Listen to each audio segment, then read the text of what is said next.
టోటల్గా ఎంతమంది ఉన్నారు, వాళ్ళకి కార్మిక చట్టాలు అమలు అవుతాయా లేదా, వాళ్ళకి ఎన్ని పని గంటలు ఉంటాయి రోజులో, ఇవన్నీ వారికి రిటైర్మెంట్ అనేది ఉంటుందా లేదా, దానికి ఏమైనా వయస్సు లిమిట్ ఉంటుందా లేదా, తర్వాత రిటైర్మెంట్ తర్వాత వారికి ఏమైనా బెనిఫిట్స్ ఉంటాయా లేదా, లేకపోతే వారికి చట్టబద్ధంగా ఏవైనా సౌకర్యాలు ఉన్నాయా లేవా, ఇవన్నీ they are the lot of questions to be answered. Why? Because మనం శ్రమ ఎక్కడో దోపిడీ లేదు, ఇక్కడ మన కళ్ళ ముందే దోపిడీ జరుగుతుంది. ఆ పిల్లలు తమ యవ్వనం మొత్తాన్ని కరిగిస్తున్నారు, తమ శక్తినంతా కరిగిస్తున్నారు, తమ ఉన్న మేధస్సు మొత్తాన్ని కరిగిస్తున్నారు. 50 ఏళ్లకే వృద్ధులుగా అయిపోతున్నారు. తల్లిదండ్రులతో సంబంధాలు ఉండవు, భార్యాభర్తలు సంతోషం ఒకరోజు సినిమా కూడా వెళ్ళే పరిస్థితి ఉండదు, పిల్లలతో సరదాగా గడిపే సమయం ఉండదు. నైట్ డ్యూటీ ఏంటో తెలియదు, డే డ్యూటీ ఏంటో తెలియదు, వాళ్ళు నైట్ ఉన్నారా లేకపోతే డేగా ఉందా ఏమిటో కూడా తెలియదు. అదొక మాయా లోకం. 2 రోజులు ఆ సెలవుల్లో కూడా వర్క్ ఫ్రమ్ హోమ్ లేకపోతే ఇంకోటి ఈ 2 days సెలవులు పేరు పెట్టి మొత్తం ఇంకా అసలు వాడికి ఆ 2 days ఒకవేళ పొరపాటున ఉన్నా కూడా పడుకుని లేచే పని కూడా ఉండదు. వాళ్ళు ఒకవేళ మానసికంగా మామూలుగా వ్యవసాయం చేసుకునే వాళ్ళు 24 గంటలు చేసుకున్నా బాగుంటారు. ఇది మేధో దోపిడీ అధ్యక్ష. దీనిపైన ఏదన్నా there must be a regulation, there must be a control. So all laws must be applied to them. అవి ఏమీ జరగట్లేదు. దానివలన మీరు చూస్తూ ఉన్నారు, అందరికీ నడువుల నొప్పులు లేకపోతే కాళ్ళు నొప్పులు లేకపోతే 50 ఏళ్ళకే అధ్యక్ష ఒక్క పని కూడా చేయలేని పరిస్థితి. దానిపైన శ్రద్ధ పెట్టవలసిందిగా నేను కోరుతూ, వాళ్ళకి చట్టాలు కూడా తీసుకురావాలి. ఎందుకంటే శ్రమ ఏమో వాళ్ళది, లక్షల కోట్లేమో వేళయి. నేనేం తప్పు పట్టట్లేదు సాఫ్ట్వేర్ కంపెనీలని, కానీ అదొక బిగినింగ్లో అదొక ఆకర్షణగా ఉండేది సాఫ్ట్వేర్ అనగానే.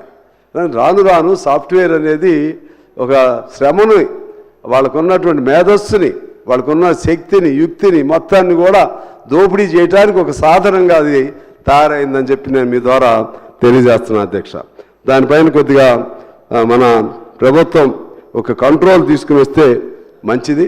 మీరు వెళ్ళిపోతారా?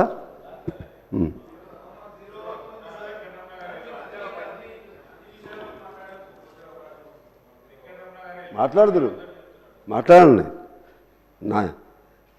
ఎందుకంటే మీరందరూ ఎంత మాట్లాడతారో నాకు ఒక్కడికి అంత టైం ఇవ్వాలి.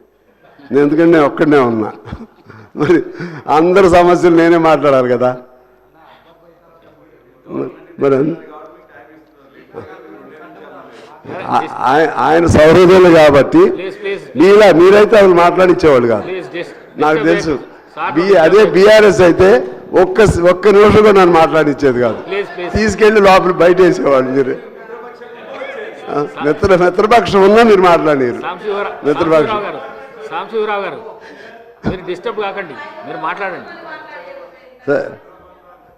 సార్ ఇది ఇండస్ట్రీస్ సంబంధించింది అధ్యక్ష.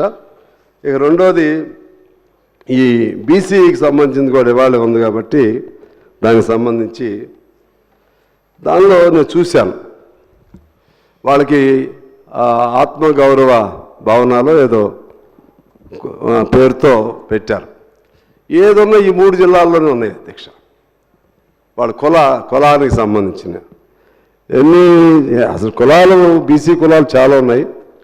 యాదవులు, కుర్రములు, అలాగే ఆరికటికెల, పెరిక, ఉప్పర, మాది కులం, కుమ్మర, నక్కల, మేదరి, మేర, వడ్డిర, బొందిలి, భట్రాజులు, ముదిరాజులు, మున్నూరు కాపులు, నాయి బ్రాహ్మణులు, గౌండ్ల, గొల్ల, యాదవ, కురుమ, పద్మశాలి, విశ్వబ్రాహ్మణ, గంగపుత్ర, చాకలి, ఇటువంటి అనేకం రాశారు అధ్యక్ష. వీళ్ళందరికీ ఇక్కడైతే ఉన్నాయి ఆత్మగౌరవ భవనాలు.